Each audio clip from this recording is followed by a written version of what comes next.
El Salvador ha sido un país legendario por la agricultura, un pueblo trabajador, donde la tierra no se desperdiciaba.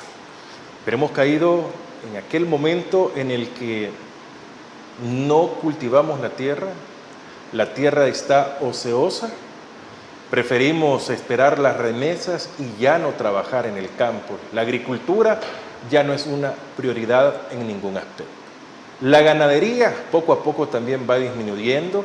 El año pasado quebraron muchos ganaderos también en nuestro país. Dicen de que si no hay cosecha, no comemos. Pero hoy nos jactamos diciendo, solo comemos cosas importadas. Vienen de otros países todo tipo de alimentos para nuestro país, para El Salvador. Entonces, ¿qué producimos? Aparte de personas que van hacia el extranjero a trabajar, absolutamente nada. ¿Está de acuerdo con esto? No lo sé. Piensa. Buenas noches, qué bueno estar con todos ustedes. Bienvenidos a este espacio de los miércoles a las 8 acá en Agape TV, Canal 8. Hoy está con nosotros el presidente de la Cámara Salvadoreña de Pequeños y Medianos Productores Agropecuarios. Se me hace más fácil decir campo. Está Luis Treminio M con nosotros. Luis, qué gustazo tenerlo de nuevo acá. Bienvenido. Gracias, Francisco, por la invitación. Un saludo a los amigos televidentes y un saludo a los productores agropecuarios que el día lunes iniciaron la siembra para el ciclo agrícola 2024-2025. Bueno, perfecto. Luis Treminio, hoy vamos a hablar de lo que nos debe competir año tras año, todo momento. ¿Cómo está la agricultura en el país, la ganadería? ¿Cómo está la tierra? ¿Cómo están los productores? ¿Qué se está recibiendo del actual gobierno o qué se va a recibir? ¿Cómo se cerró el quinquenio, Luis Treminio, el 1 de junio, cuando Nayib Bukele recibió la banda presidencial de Nayib Bukele? O sea, ¿qué le dejó Nayib Bukele a Nayib Bukele hacia los productores? En primer lugar, dejó la producción más baja en los últimos 7 años. Con eso cerramos el ciclo agrícola 2023-2024. O sea que el presidente Bukele le recibe al presidente Bukele la producción más baja de los últimos 7 años.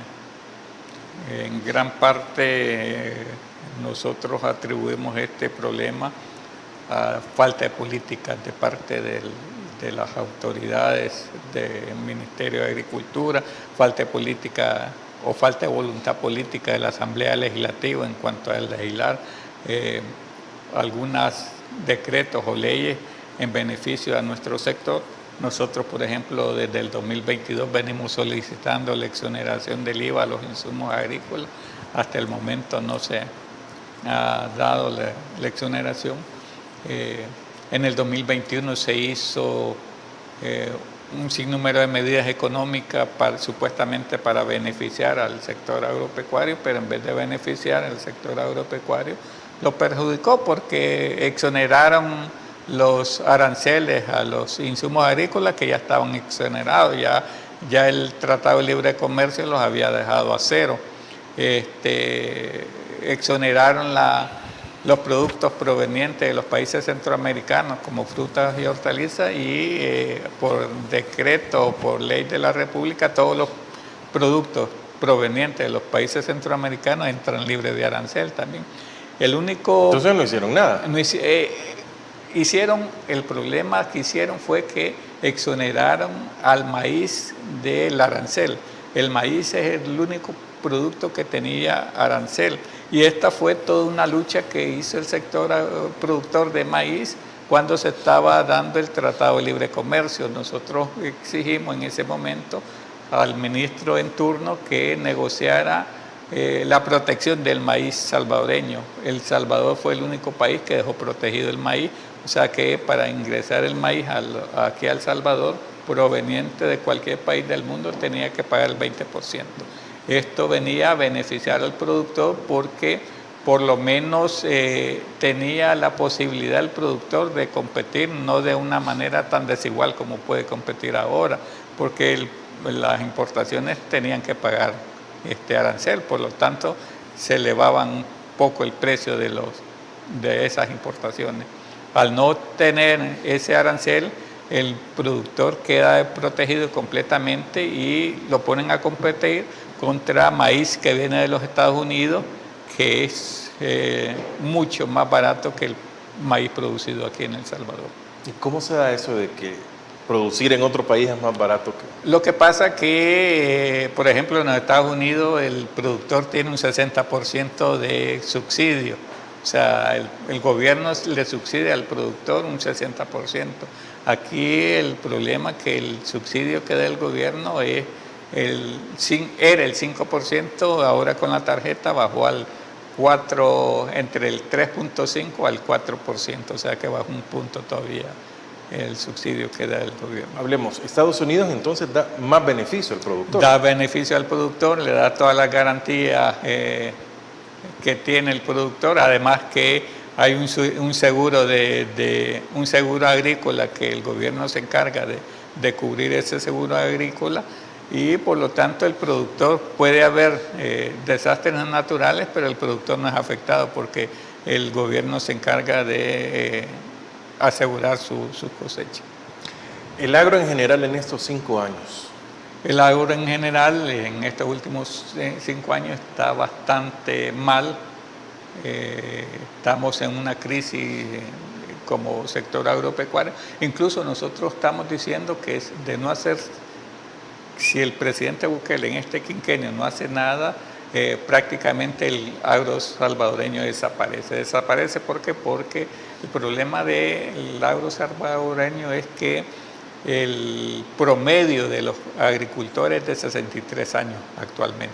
O sea, 5 años. No hay generaciones nuevas. No hay generaciones nuevas, por eso es que se ha venido denunciando, hemos venido diciendo en los diferentes medios de comunicación que los jóvenes ya no se quieren dedicar a la actividad agrícola.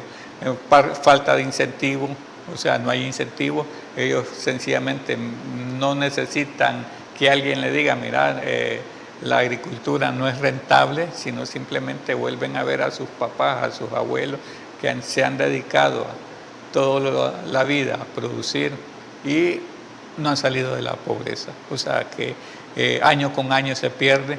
Estamos, ya la amenaza del cambio climático ya no es una amenaza, sino que ya es una realidad. Este año, por ejemplo, iniciamos el ciclo agrícola con el fenómeno del Niño. Prácticamente nadie sembró en el mes de mayo, a pesar que el ministro de Agricultura recomendó. ¿Niño o niña es este año? Ahorita se está dando la transición entre el niño y la niña. Comenzamos con el niño y vamos a terminar con la niña. Okay. O sea, comenzamos mayo prácticamente sin lluvia en el campo. Hubieron 1 o 2 lluvias aquí en las ciudades, pero no llegó al campo, y si hubiera llegado no hubieran sido suficientes para que la semilla germinara. Entonces, usualmente se comenzaba. Anteriormente comenzábamos la siembra a partir del 3 de mayo, el Día de la Cruz. Por tradición la gente sembraba el Día de la Cruz. Ya esa tradición ya no se puede realizar, porque el que siembra el Día de la Cruz está condenado a perder esa cosecha. ¿Por qué se pierde? ¿Únicamente no hay lluvia? No hay lluvia, o sea, los últimos 4 años, el mes de mayo ha sido un mes de los más calientes y de los más secos que ha habido.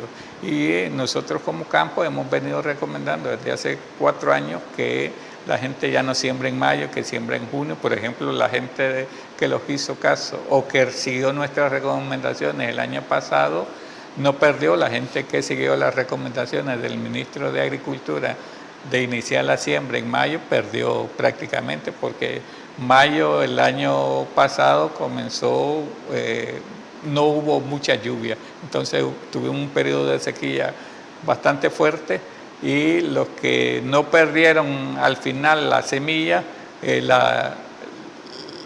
la mata, digamos, las semillas que lograron germinar no germinaron con la suficiente fuerza para dar una buena producción. Y eso era lo que nosotros queríamos evitar, y fue lo que evitamos con nuestra recomendación. Luis Treminio, la producción en nuestro país entonces no es únicamente la mano de obra, el gobierno, el tipo de semillas, sino también el clima. El clima está afectando. Entonces se debería de buscar se debería alternativas. de buscar, o sea, nosotros hemos planteado ya este va a ser el quinto gobierno que se lo planteamos al presidente Bukele en el periodo anterior, específicamente al vicepresidente le entregamos nuestra propuesta de la creación de una política nacional agropecuaria. Nosotros le decíamos en ese momento y seguimos diciendo que la política nacional agropecuaria debería reunir 3 ejes transversales. En primer lugar, que fuera una política que fuera elaborada por todos los participantes en el sector agropecuario. Y además de los participantes en el sector agropecuario, que hubiera participación del gobierno en su elaboración. Esa es la primera medida. La segunda, o el segundo eje que planteamos es que esta política nacional agropecuaria estuviera adaptada al cambio climático. Y en un tercer eje, que esta política fuera que trascendiera al gobierno. Esos eran los 3 ejes que hemos planteado nosotros. Sabemos que no son los únicos, que pueden haber más, pero son las propuestas para iniciar la discusión en cuanto a la política nacional. Dentro de la política creemos que es necesario incluir algunas cosas, como por ejemplo un fondo especial para la agricultura de subsistencia. O sea, año con año los productores de granos básicos pierden. Y muchos dicen, ¿por qué siguen esa actividad si pierden? Sencillamente porque es una producción de subsistencia. ¿Qué quiere decir esto? Que con esa producción el productor por lo menos garantiza el maíz, los frijoles para su alimentación. Su consumo. Para su consumo. En segundo lugar, que estamos pensando que esa política debe incluir la creación de la reserva estratégica. Somos el único país de Centroamérica que no tiene una reserva estratégica. ¿Qué quiere decir esto? Que los consumidores viven a despensa de los comerciantes. Si al comerciante el día de mañana se le ocurre subir los precios, lo sube y nadie les dice nada. ¿Y por qué nadie les puede decir nada? En primer lugar, está prohibido la regulación de precios. En segundo lugar, la comercialización de granos básicos se da de una manera informal, no genera factura. O sea, no se paga impuesto. No se paga a la impuesto. Venta, porque a la venta. A la producción sí, porque desde Sí, el momento que compramos el exactamente, insumo, o sea, el productor paga IVA al comprar el insumo, pero ese IVA el productor no lo recupera. ¿Por qué? Porque se lo pagan sin IVA. Y el otro problema que tenemos nosotros es que el comerciante llega al lugar de donde está produciendo el productor y le compra la producción al precio que él establece. O sea que al final de cuentas el comerciante establece el precio. O te lo vendes así o no lo vendes. Y como todos se ponen de acuerdo, lógicamente cuando está saliendo la producción la compran a un precio bastante bajo. Ese es el problema que tenemos. En tercer lugar, nosotros hemos planteado que dentro de la creación de la política también debe haber una coordinación entre las instituciones del gobierno que se dediquen o que estén vinculadas con el sector agropecuario. Ejemplo, Ministerio de Economía, Ministerio de Medio Ambiente y Ministerio de Agricultura. Entre estos 3 ministerios debe haber una coordinación. ¿Por qué? Medio Ambiente para que te esté diciendo cómo va a estar el clima y que los productores estén enterados más o menos cuándo puedan sembrar, cuándo no puedan sembrar. Ministerio de Economía para ver que en base a la cantidad de producción agrícola, bajo esa base, poder coordinar las importaciones o poder orientar a los importadores hasta aquí tienen el límite para poder importar. Porque el problema que tenemos es que con las importaciones saturan el mercado y esa saturación que hay en el mercado perjudica o no incentiva al productor nacional y no beneficia al consumidor. ¿Por qué? Porque los precios, si vos te vas al mercado, valen lo mismo. Un quintal de maíz traído de los Estados Unidos con un alto nivel de subsidio a un quintal de maíz producido aquí en el país. Ese es el problema. Hemos planteado también que dentro de esa misma política que las autoridades ya sea la Asamblea o el Ministerio de Agricultura, busquen cómo crear una institución que sea la encargada directa de las importaciones de insumos agrícolas. ¿Por qué? Porque no se vale que los importadores de insumos, que solo son 3, traigan el producto de fuera del país por solo el hecho de ensacarlo, tengan grandes ganancias, porque ni siquiera hacen fórmulas, sino que ya vienen hechas. Ellos solo vienen a granel, y ellos lo que se encargan es llenar el saco y ponerle la cantidad que va a cada saco. Bueno, vamos a hacer una pausa, Luis Treminio, porque tenemos mucho para compartir con todos ustedes a lo largo de esta emisión de No se piensa. Ya regresamos.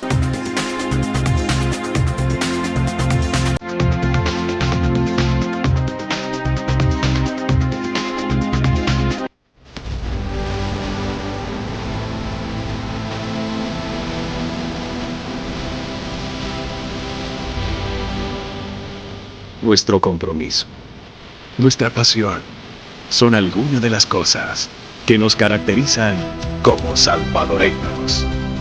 Farmacia La Buena, la farmacia de todos.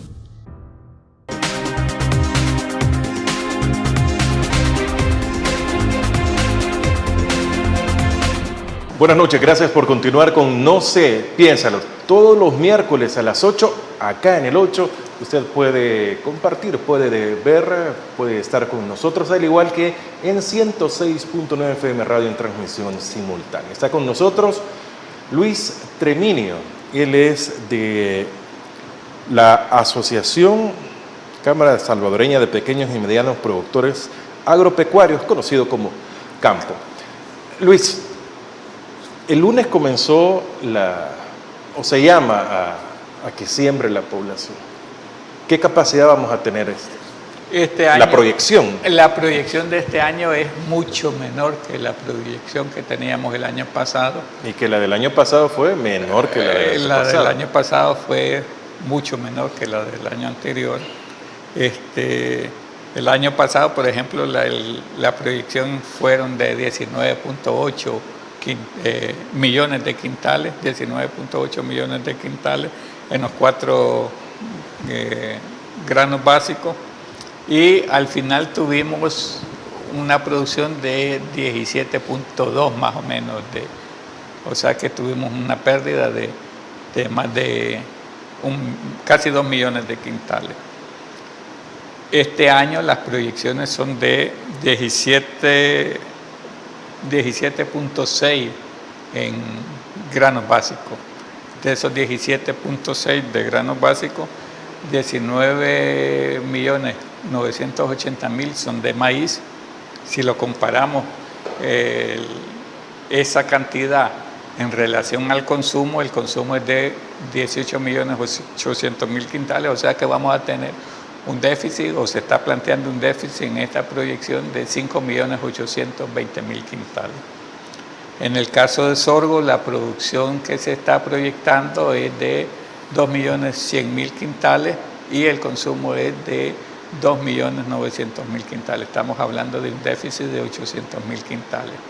En el caso de frijol, el consumo nacional es de 2.4 millones de quintales y se está planteando una producción de 1.875.000 quintales, o sea que vamos a tener un déficit de 525.000 quintales. Y en el caso del arroz se está planteando una producción de 665.000 quintales y el consumo son de 900.000 quintales. Vamos a tener un déficit de 235.000 quintales. O sea que en realidad el déficit en granos básicos va a ser de 7.380.000 quintales, que se va a tener que cubrir con las importaciones. Pero si el gobierno pudiera apoyar más al productor nacional, lógicamente que estas proyecciones pueden ir a la alta. ¿Qué significa apoyo? Dar, por ejemplo, más incentivo al productor en cuanto al el paquete agrícola que antes daban, por lo menos daban las 25 libras de semilla, un quintal de fórmula, un foliar y el tratador de semillas. Con los $75 que están dando ahorita en la tarjeta o bono agrícola que están dando, no puedes cubrir esa cantidad de productos que te ¿Y estos $75 es por productor o por porción de tierra? Por productor. Por productor. Anteriormente se decía que el paquete agrícola era por familia. Hoy hemos visto que no se ha hecho así. Hay familias que han recibido 2, 3, hasta 5 tarjetas, la misma familia. Y el problema es que siguen utilizando ese beneficio para cuestiones electorales. Sacan gente que no importa que sea productor, si ya no sos del partido en turno, te sacan del padrón e incluyen a otra gente que no sea productor, con tal que sea simpatizante del partido en turno. El problema es que, por ejemplo, dentro de los 5 ministros que estuvieron en el periodo anterior, uno de ellos reconoció que la entrega de paquetes agrícolas decía que el 25% de esos paquetes agrícolas iban a manos de gente que no era productor. Que es probable.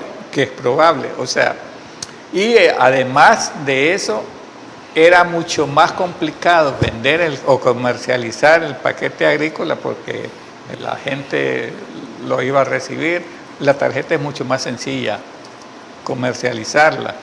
Solo se traspasa. Solo se traspasa. La regalo, la vendo. La vendo, la negocia con otra persona, la otra persona le dice, necesito esto del agroservicio, se va al agroservicio y ya lógicamente retira los productos que él quiere. ¿Por qué? Porque el problema es que el mismo ministro de Agricultura orientó a los productores que él decía en su discurso que con los $75 que se daba dentro del bono agrícola no necesariamente tenía que ser para la producción de granos básicos, que considero que fue un error de parte del ministro de Agricultura. ¿Por qué? Porque con eso no incentiva la producción de granos básicos. Y en El Salvador no hay ningún salvadoreño que no coma pupusas que están hechas a base de maíz. No hay ningún salvadoreño que no consuma frijol. Entonces, al no incentivar la producción de granos básicos, lógicamente esto abre las puertas a poder que los productores no siembren este tipo de productos y que lógicamente tengamos más déficit en cuanto a estos productos y recurrir a las importaciones. Si hablamos del clima, ¿sí va a alcanzar las lluvias para esta producción? Sí va a alcanzar. El problema que tenemos y es un problema serio, porque como ya se dio la transición del niño a la niña, ahorita estamos en el fenómeno de la niña. Hoy va a ser demasiado. Vamos a tener demasiada lluvia. Los meses que el NOAA y el Ministerio del Medio Ambiente están pronosticando que van a ser los meses más copiosos en relación a la lluvia son agosto, septiembre y octubre. Agosto se siembra el 75% de la producción de frijol. O sea, de ese 1.800.000 quintales o 1.900.000 quintales que se está planteando sembrar para este año, el 75% de esa cantidad se siembra en agosto. El frijol es súper sensible a la humedad. ¿Y se puede sembrar antes? No, ¿por qué no se puede sembrar antes? El frijol se siembra en asocio con el maíz. O sea, sembras primero el maíz, cuando doblas el maíz, haces la misma tierra se utiliza. La misma tierra se utiliza. Entonces, ese es el problema. Sí lo puedes sembrar independiente, pero tendrías que gastar más dinero, porque, digamos, el abono del maíz le sirve un poco al frijol, la mata del maíz sirve para se optimiza más en agosto todos los recursos. Exactamente. Entonces, por eso es que se siembra el 75% de la producción de frijol, perdón. Esto implica que el frijol va a ser el producto que vamos a tener con mayor cantidad de riego. Decíamos, el frijol es sensible a la humedad. Va a haber más lluvia, va a haber más humedad, corremos el peligro que el frijol con facilidad se llene de hongo o una virosis. o sea, los virus empiezan a afectar al frijol. Entonces ese es el problema que tenemos en cuanto a la producción de este año. Es igual de problemático, poca lluvia que mucha lluvia. Exactamente, exactamente, o sea, y como la producción de granos básicos se siembra principalmente en ladera, no puedes tener un sistema de riego por esa posibilidad, por la área geográfica en que se siembra. El otro problema que hemos visto, y decíamos nosotros, hay cuestiones que muchas veces se convierten en solo publicidad de parte de las autoridades del Ministerio de Agricultura. El mes pasado el ministro de Agricultura en turno había dicho que el gobierno estaba trabajando para tecnificar la producción de granos básicos, que ya tenían 122 tractores para poder dedicarse a la tecnificación de la producción de granos básicos. Y es una total mentira. ¿Por qué? Porque la producción de granos básicos a ese nivel no la puedes tecnificar. La producción de granos básicos en el país, el 95% de esa producción se produce en ladera. Lógicamente no vas a poder, y son laderas no con desniveles altamente riesgosos, pues si los mismos productores... se pierde el agua.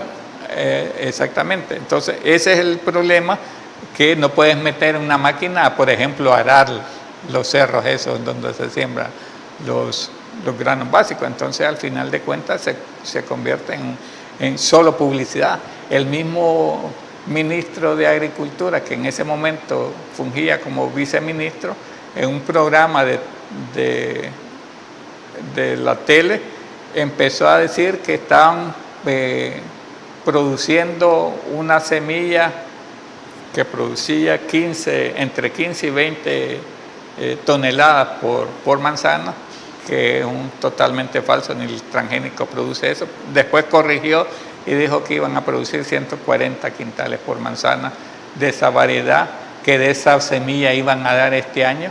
¿Y por qué, si fue tan buena, en vez de dar ese tipo de semilla, dieron el bono agrícola? O sea, se quiere decir que no fue tan cierto que ese experimento que hicieron. Además que experimentaron en 500 manzanas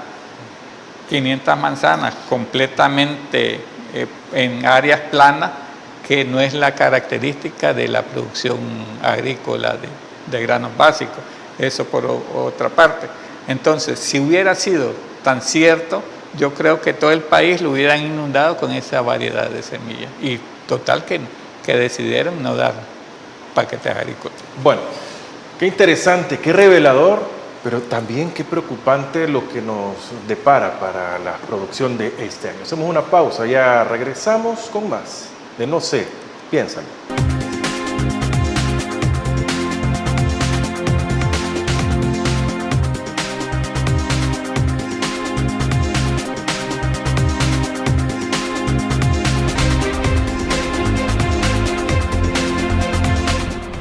Gracias por estar con nosotros. Feliz provecho. Los que pueden cenar a esta hora, qué bueno, y que lo estén haciendo en familia, aún mejor. Luis Treminio de Campo, hoy estamos hablando de la agricultura en El Salvador, las problemáticas que estamos enfrentando, pero también qué viene para nuestro país.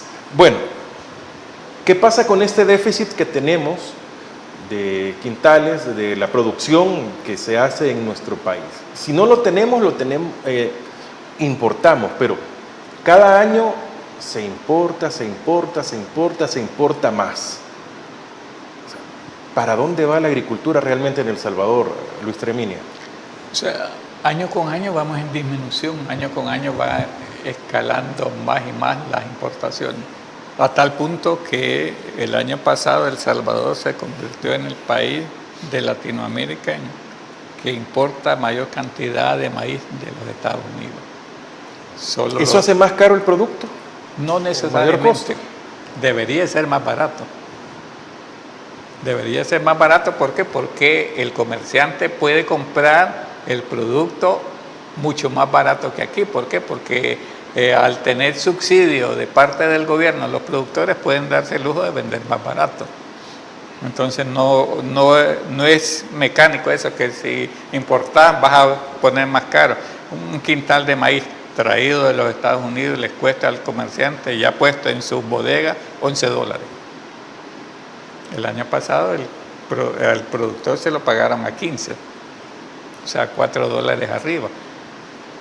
Mucha gente dice, pues son buena gente los comerciantes. No son buena gente. Lo que pasa es que la producción de aquí es de mucha mejor calidad que la producción que viene. ¿Será?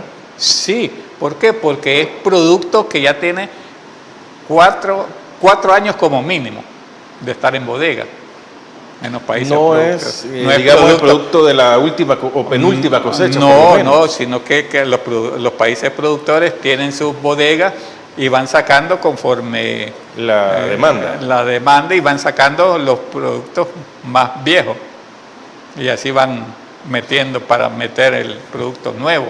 Entonces el producto que viene aquí tiene como 4 años como mínimo. Digamos, hay productos que pueden llegar a tener hasta 10 años de estar en bodega de los Estados Unidos o en bodega de los países productores, para no hablar de un país en específico. Y durante esos años han sido tratados con agroquímicos.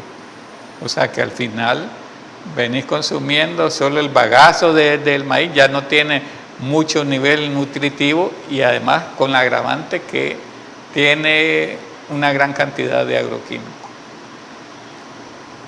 Ese es el problema. El otro problema que nosotros, o no problema, sino la situación que nosotros hemos empezado a hacer y ya la gente de campo lo está haciendo, es que vamos disminuyendo poco a poco la producción 100% agroquímico. Vamos incluyendo algunos biofertilizantes, algunos abonos orgánicos, algunos minerales de la tierra, para ir disminuyendo los costos de producción y además ir ayudando el medio ambiente. Por ejemplo, el 20 de mayo de este año, o de todos los años, se celebra el Día Mundial de la Abeja. ¿Qué pasaría si nosotros seguimos produciendo con agroquímicos, seguimos utilizando insecticidas a las demás sin ningún control? Va a llegar un momento en que los podemos exterminar las abejas. Y si los exterminamos, ya decía Albert Einstein, si las abejas se desaparecen, desaparece la humanidad. ¿Por qué? Porque son los principales insectos que ayuden a trasladar el polen de la polinización. La polinización de una mata a la otra. Entonces ese es el problema que tenemos. Entonces nosotros le hacemos el llamado año con año a los productores: busquemos cómo ir minimizando el uso de agroquímicos, busquemos cómo cuidar las abejas, busquemos cómo utilizar buenas prácticas agrícolas para así poder tener una producción cada vez más amigable al medio ambiente.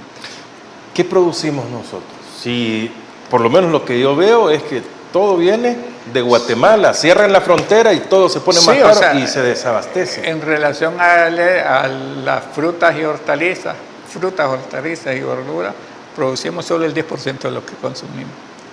Nada. Entonces, y por eso es que nosotros seguimos insistiendo en querer garantizar la soberanía alimentaria.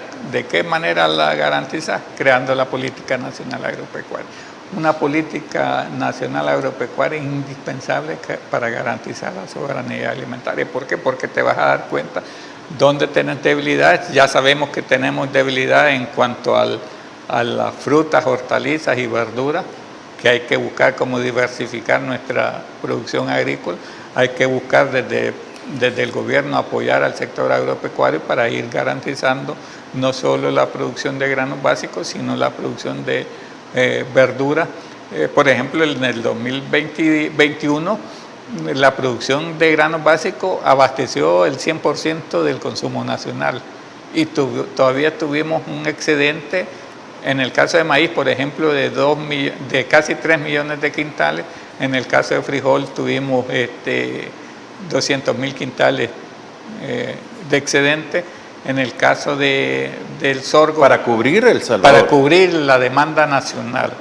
O sea, logramos cubrir la demanda nacional. ¿Y esto hace que el costo pueda bajar? Eso hace que el costo puede bajar. O sea, lógicamente, si vos revisas los precios del 2021 en relación a este año, vas a ver Radical el cambio.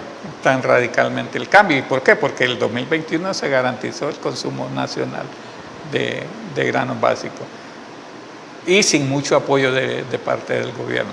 Lo que pasa es que se vino la guerra entre Rusia y Ucrania, nosotros no le estamos echando la culpa al gobierno que sea el causante de toda esta situación, pero en parte afectó la falta de política en cuanto al sector agropecuario. Nosotros en el 2022, en marzo del 2022, los reunimos con funcionarios del gobierno de Nayib Bukele. Tuvo la comisionada presidencial Carolina Recino, tuvo el ministro de Agricultura David Martínez en la primera reunión. Ya el mes siguiente ya no era él, sino que fue Enrique Parada, pero también participó en la reunión con nosotros. El problema fue que solo quedamos en plática y no se hizo absolutamente nada para buscar cómo beneficiar al sector agropecuario. Lo único que conseguimos en esa reunión fue que el CENTA comenzara a comercializar productos, insumos agrícolas. Nosotros habíamos propuesto que el mismo CENTA se encargara de las importaciones y no fue así, sino que sencillamente el CENTA lo que hacía era comprarle a los importadores y vender un poco más barato. Bueno, vamos a hacer una nueva pausa. Al regresar, ¿quién es el que pone los precios realmente de todos los productos? Si no hay una regulación de parte del Estado, ¿quién establece esto? De eso vamos a hablar al regresar con Luis Tremina.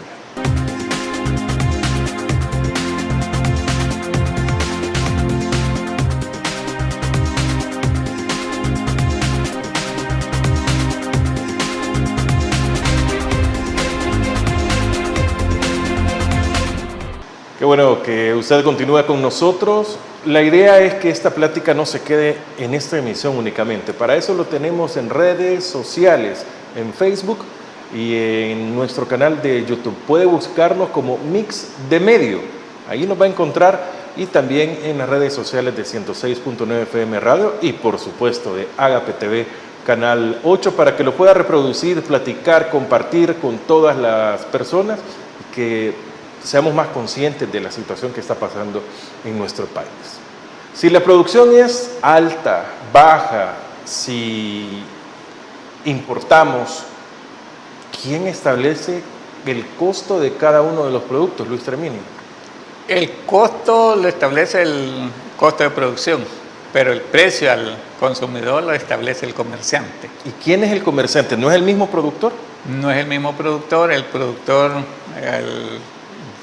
se encarga de producir la tierra, llega el comerciante o los compradores del producto, lo compran, lo acaparan y lo tienen en su bodega y posteriormente lo comercializan ya en los diferentes mercados. ¿Ese es el intermediario o el coyote?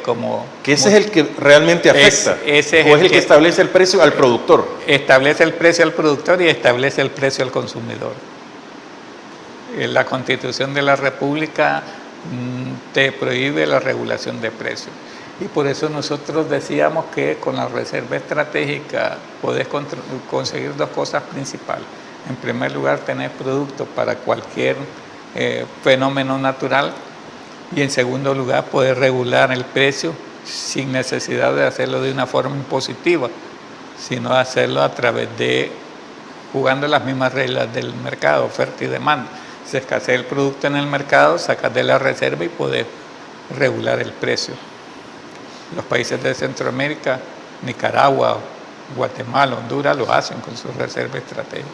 O sea que al final eso te protege al consumidor de cualquier falta de apoyo o de falta de cualquier cuestión que quiera hacer el comerciante de subir sus precios a precios que ellos quieren. Y yo como productor puedo decir que el quintal vale $20 de cualquier cosa, pero el coyote viene y me dice, no, te doy tanto. Sí, así. ¿Y por qué no se lo puedo vender yo directamente a otra persona? Porque el problema es que los productores no están unidos. Ese es el problema que tenemos. O sea, los comerciantes o los coyotes se ponen de acuerdo en el precio. Igual, digamos, un comerciante X llega a tu lugar A tu tierra. de producción, te dice, te lo compro en $10, por decir un precio redondo.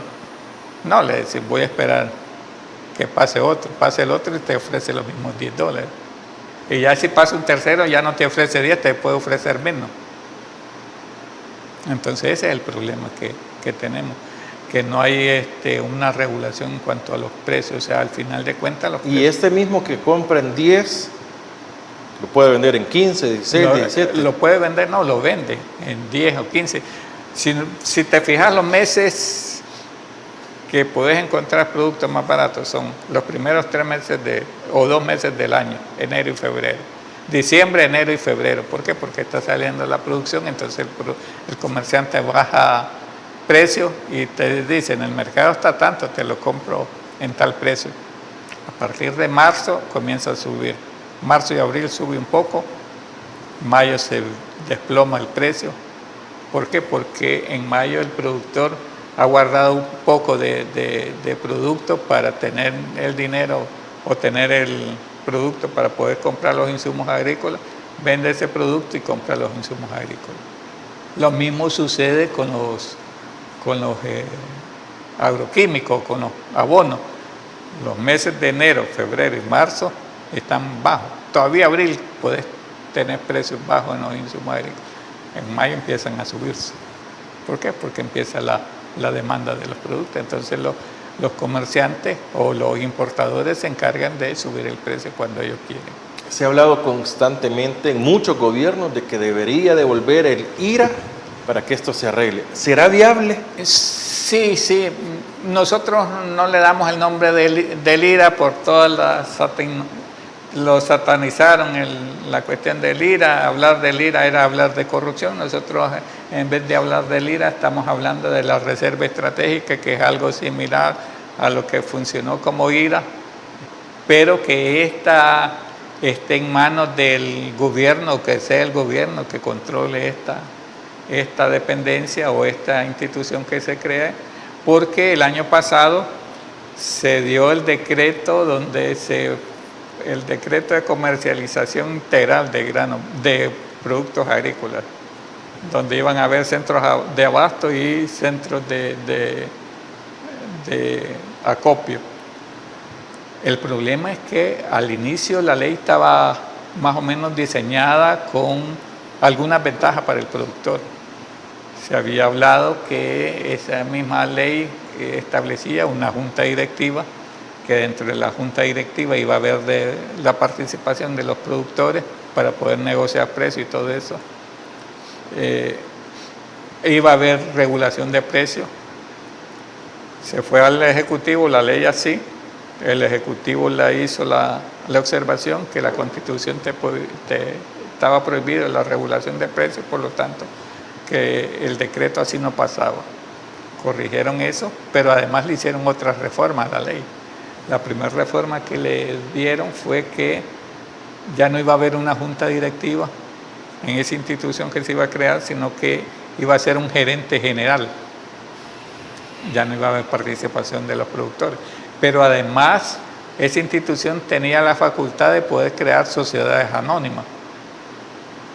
Si vos haces una empresa con la característica de una sociedad anónima, lógicamente, en primer lugar, no te vas a dar cuenta quiénes son los que iban a estar detrás de la alimentación del pueblo. Y en segundo lugar, si sos una empresa, lo que vas a buscar es ganar. Claro, es el único sentido. Pues sí, entonces, lógicamente, ya la función para lo que fue creada inicialmente esa ley ya no tiene sentido, o sea, ya no tiene la misma característica que tenía al inicio. Ya lógicamente le están entregando a manos privadas, y manos privadas que no vas a saber quiénes son, la alimentación del pueblo salvadoreño. Ese es el problema que tenemos. Luis, ¿y en qué campo es una muestra de que se puede unificar los productores? Pero ¿qué pasa con todos los demás? O sea, ¿por qué no se llega a un acuerdo para rescatar la agricultura y no esperar únicamente que sea el gobierno, sino que también como productores se puedan unir? Sí, lo que pasa es que hay el problema que hemos tenido en el país, y es un problema, y los gobiernos se encargan de promover esto, es la división ideológica o la división, vos sos de izquierda, vos sos de derecha, si sos de izquierda no tenés buenos pensamientos, si sos de derecha te dicen sos corrupta. Entonces al final de cuentas ese es el problema que se ha dado, el odio que se ha promovido desde parte de los diferentes gobiernos en relación a la población en general, no solo en el sector agrícola sucede, sino que en todos los sectores. O sea que es un problema, y nosotros hemos dicho que el problema de la alimentación no es un problema ni de izquierda ni de derecha, sino que es un problema de todos, y por lo tanto lo tenemos que resolver entre todos. Pero las mismas autoridades te dicen eso. Por ejemplo, Campo está en vigencia desde el 2008, estaba todavía el último gobierno de Arena, los decían que nosotros éramos de izquierda. Llegó el gobierno del Frente y los decían en los 10 años del gobierno del FMLN, los pasaron diciendo que éramos de derecha, y los decían que éramos de derecha porque sencillamente dábamos datos y hacíamos proyecciones, las presentábamos, si había problemas en cuanto a los fenómenos naturales, denunciábamos las pérdidas. Eso no les gusta mucho a los gobiernos.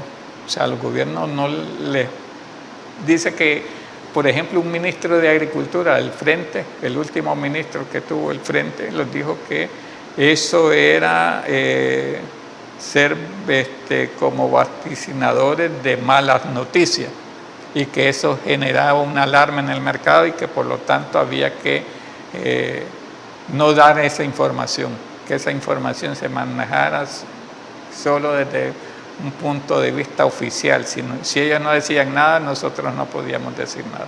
Al final, nosotros seguimos nuestra tónica o nuestro actuar. Hemos hecho propuestas. Campo no ha sido una institución o una asociación que haya andado en protesta, sino que haciendo propuestas siempre.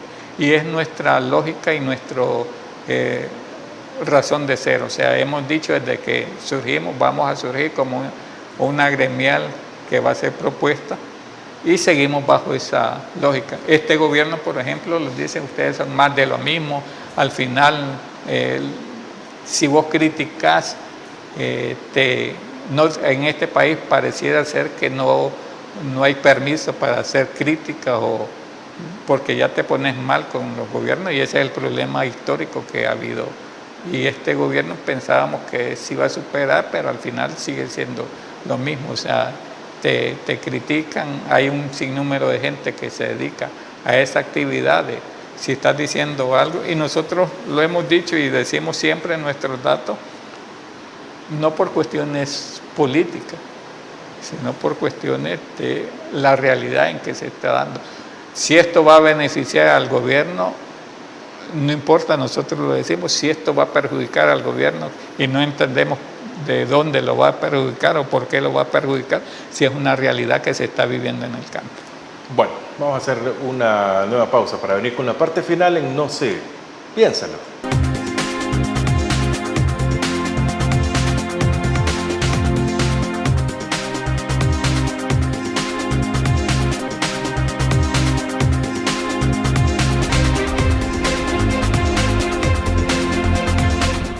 Vamos a la parte final con Luis Treminio. Una plática de mucho conocimiento, de mucho aprendizaje, pero también con una esperanza muy poca que se tiene. ¿Qué viene para el país? Brevemente, en segundos, en este quinquenio, para los productores. Para los productores, si no se hace nada, 5 años y desaparece el sector agropecuario del país. Ya no va a haber agricultura en el país. Y por eso nosotros le hacemos el llamado a las autoridades del Ministerio de Agricultura a crear un equipo de trabajo coordinado con ellos, un equipo técnico sin nada que ver con cuestiones políticas, sino que un equipo técnico para resolver el problema del sector agropecuario. Es lo que hemos estado diciendo y es lo que nosotros como campo podemos aportarle a este sector. Hemos hecho propuestas, como les dije hace rato, y lo seguimos manifestando. Somos una gremial que tiene propuestas y hacemos propuestas técnicas, no hacemos propuestas que no tengan que ver y que no sean viables. Todas las propuestas que hemos hecho nosotros las hemos hecho desde el punto de vista técnico y con una viabilidad bastante grande en cuanto a su ejecución. Luis Tremino, muchas gracias por venir. Gracias, Francisco, nuevamente por la invitación. Un saludo nuevamente a todos los televidentes y a los productores agropecuarios. Bueno, muchas gracias. Hay una frase muy vieja que dice, si no hay agricultura, no hay comida. Eso es como el si no trabajo, no como. Pero son realidades también que se tienen que ir quitando y tenemos que ir buscando una solución. Todos somos parte de, nosotros como consumidores también. Si nosotros apoyamos a veces a ese pequeño productor que baja a los mercados comunales y cuando se va, ahí se les compra directamente y puede quedar la ganancia. Que podemos quitar a los coyotes y a los intermediarios, nosotros como ciudadanos, no creo. Pero podemos exigir que las cosas cambien y eso le compete al Estado, sea el color que sea. ¿Usted quiere ser parte del cambio? No sé, piénsalo. Buenas noches, qué bueno que nos hayan acompañado. Soy Francisco Gómez, próximo miércoles 8 de la noche los espero acá en Agape TV, Canal 8.